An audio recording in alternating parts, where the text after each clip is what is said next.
In this video, I'm going to be discussing the life of William Carey and giving just a few examples of some of the reasons why he is so famous and kind of what he did for Christians Baptist-wise. William Carey was born on August 17th in 1761 in Essex, where he actually died, in Serampore, India, where he spent his last years doing mission work. He died on June 9th, 1834, where he ushers a simple tomb to be read, "A wretched, poor, and helpless worm, on thy kind arms I take." William Carey was married 3 separate times throughout his life. Sadly, each previous wife had passed away, which could have been caused by many things.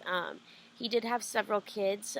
Unfortunately, one of them passed away just shortly after he first arrived to India and after he had first brought his wife and children over. His son actually died of dysentery and disease.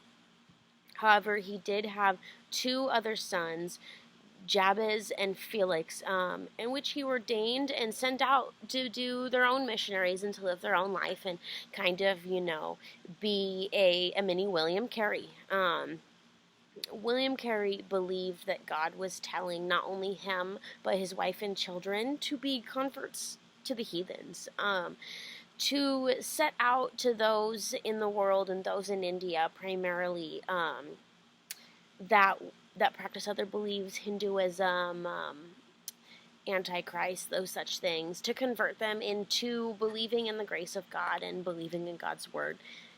He believed in the converting of heathens so greatly that it was seen throughout all of his books, throughout his sermons and teachings. It's just what he professed. It was his main goal. He actually published one of his books that was called "An Inquiry into the Obligations of Christians to Use Means for Conversions of Heathens." He also published many books, many articles, journals. A lot of his teachings were translated.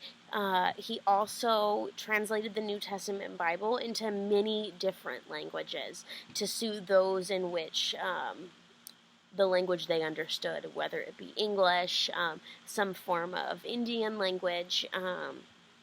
He did preach a famous sermon called "Expect Great Things, Achieve Great Things." And for him, this was this was highlighted greatly in his life.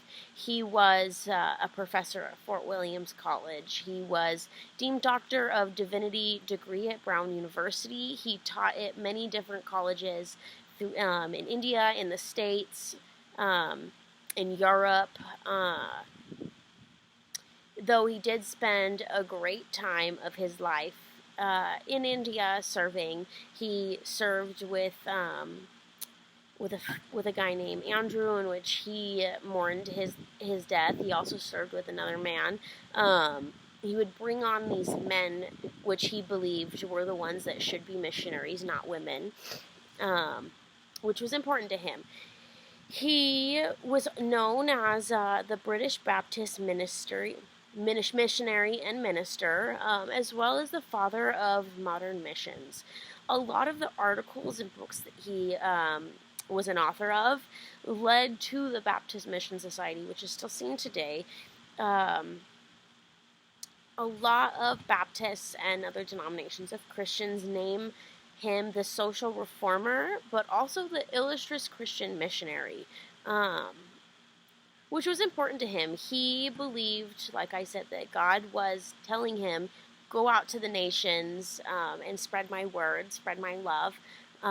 He was a very smart man, and it was hard for him being in India. He was shunned.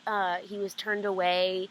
He was kicked out by those that were Hindu believers and unchristian. However, he did, one of his first baptisms was of a Hindu convert. Her name was Hannah, which was a big turning point for him. not only because he was shunned and semi-rejected from India at times, but for this woman, Hannah, who stood up and said, hey, I believe in what William Carey is speaking. I want to find God's grace. I want to show God's love. So it was a big turning point in India at that point, because he was able to have her as a trophy, almost, to be like, hey, other Indians, other Hindus, come to God, come to me, come listen to what I'm saying, join the modern missions, and go out to the nations and share God's love with me. When William Carey died in India, he did leave behind his sons. However, being the father of modern missions, he has made a great impact on Baptist traditions, the way we think, what we're taught. A lot of his standings and his teachings are still taught and used today.